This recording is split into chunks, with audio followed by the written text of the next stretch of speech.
Hello everyone, welcome back to my channel. We are in the Fantasy Trip, the In the Labyrinth book by Steve Jackson Games. This video is going to be on the individual classes. I'm going to read them in detail and what they recommend for you to take when you're playing them, what they recommend your talents be, and then that'll be this video. I'm going to do one on the races. I'm then going to do videos on the talents themselves, videos on the spells themselves, and go over encounter design in this one. If you've played Pathfinder or 3rd edition D&D onwards, in any of the D&D, 3rd, 4th, 5th, their encounter design is made so that you won't necessarily kill the party. But in older editions, 1st edition, 2nd edition D&D, they didn't design it that way. This game came out about, the original version of this game came out about the same time as 1st edition D&D. So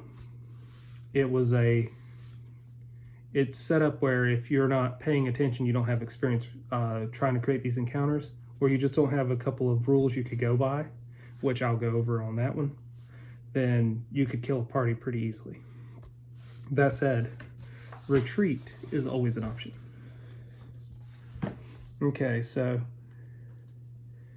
we're going to look at fighters first. The human tank. Your basic strong, dumb fighter.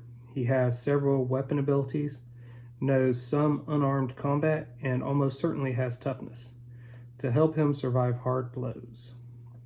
You might pick 1 or 2 non-combat skills to give him personality, reflecting early life or later interests. He may be very heavy armored. Barbarian. A typical fantasy barbarian would have a huge weapon and little armor. Talents might include sword, shield, axe, bow, horsemanship, alertness, sex appeal, acute hearing, stealth, animal handler, unarmed combat, and toughness. Leader, a good fighter and smart.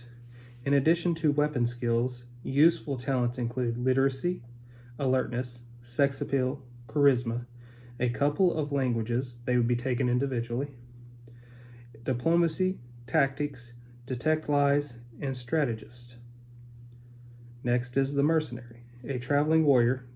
Good talents would be horsemanship, alertness, recognize value, unarmed combat, physiker, business sense, and assess value. You'll also need several weapon abilities and maybe extra languages. Next is the Blade Master, a Renaissance courtier or a samurai. He knows sword, shield, fencer, 2 weapons, acrobatics, and courtly graces. Possibly thrown weapons as well. He will have at least expert level in at least 1 weapon. Combat Physiker has healing abilities. Physiker, often Master Physiker as well, but choose not to be a stay-at-home doctor, might have charisma for bedside manner or detect lies for difficult patients.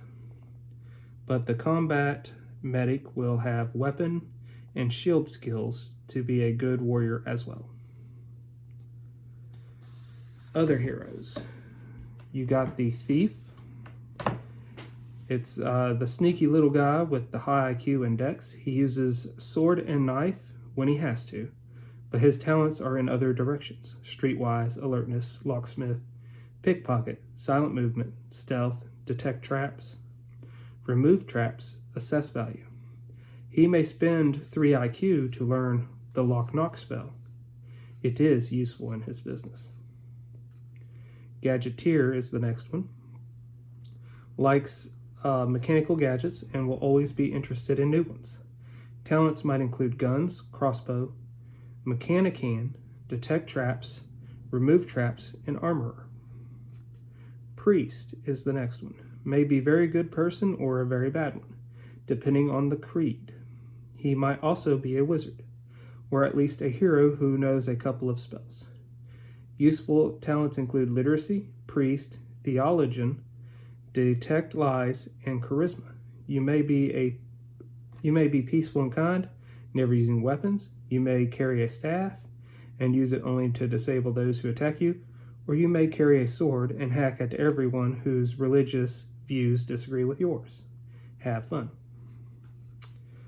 Next is the assassin/spy. James Bond, Mata Hari and Company, The Dangerous People. Several weapon skills, several languages, very high IQ, and very ruthless personality. Useful talents include literacy, mimic, streetwise, stealth, alertness, acute hearing, unarmed combat, disguise, maybe sex appeal and charisma, especially if you expect to get caught. Next is the scholar, also with a very high IQ, but less inclined to violence. A good scholar can be an asset, even if he doesn't know which end of the sword is which. With talents like expert naturalist, literacy, with several languages, scholar, chemist, recognized value, alertness, and physicker. Ranger is the next one. This might be Davy Crockett, Robin Hood, or Tarzan. Talents include alertness, acute hearing, silent movement, animal handler, naturalist, vet, and tracking. Possible weapon talents include quarterstaff, bow, and thrown weapons. Next is the rogue.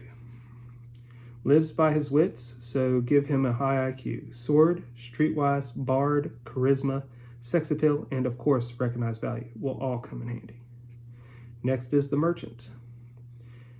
In it for the money, but a good friend and a sneaky foe. Literacy, several languages, recognize value, assess value, business sense, charisma, and detect lies.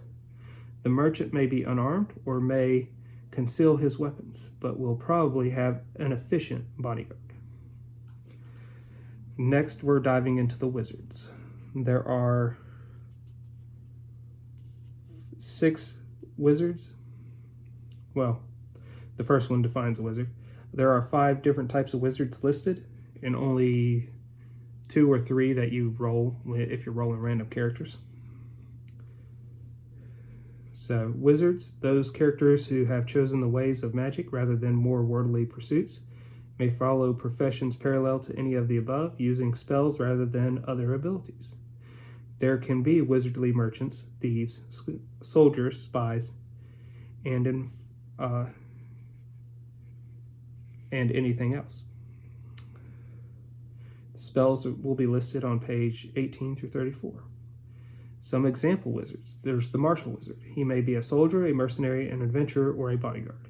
His spells are those he can use to protect himself or remove his foes, like lightning, fire, stone or iron flesh, trip, drop weapon, summonings, illusions and images, dazzle, shock shield, and staff.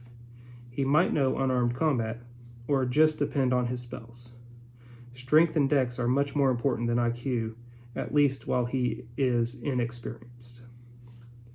The adept wizard. This is a high IQ wizard who lives alone, studying and creating magical items and sending others out to do the dangerous work.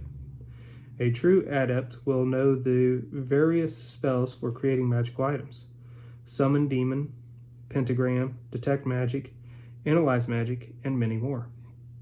Also, lightning just in case of emergencies. This is not a profession for a beginning character, especially since all those spells and stuff are like IQ 18 or higher, and unless you wanted to, well, even if you dumped all your starting stats into IQ, it maxes out at like 16 at the beginning. Next is the townsman wizard. Maybe he runs a magic shop, he has a couple of talents like business sense, and he's likely to be a friendly, sociable type, but he'll have spells like detect magic, persuasiveness, telepathy, illusions, and images, and whatever else his business requires. He won't be seen without his grimoire and wizard's chest. Next is the wizardly thief. He'll have a high dex and a few thievish talents, augmented by spells like lock knock, silent movement, detect magic, insubstantiality, astral projection, illusion, shadow, and others. A lucrative but dangerous profession for an inexperienced wizard. And then lastly, the apprentice. Many wizards begin thus, aiding a more experienced practitioner in exchange for bed, board, training, and maybe a little silver. Not a bad job for an older wizard either, if the boss gives him a little time off to go adventuring. An apprentice will have whatever spells his employer finds useful, and certainly one of them will be aid.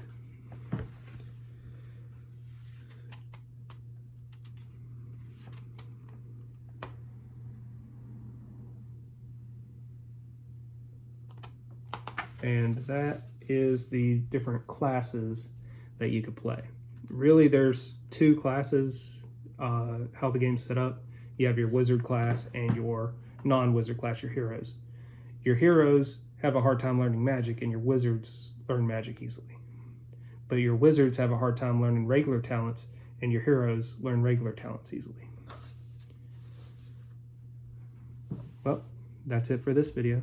Until we all game again, guys.